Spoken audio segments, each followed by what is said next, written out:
dostları, bugün sizlə bir yerdə Azərbaycan derbisini Neftçi Qarabağ oyununu stadiondan canlı izləməyə gedirik. Metrodan çıxdıq, indi stadiona doğru yeriyirik.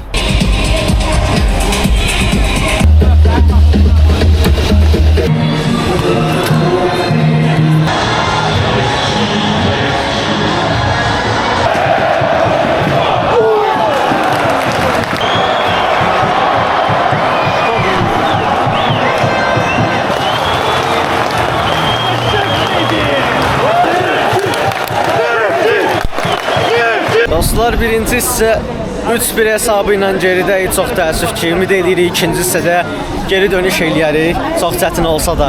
3 dənə a**lı gol yedik. Əsəbləşdik.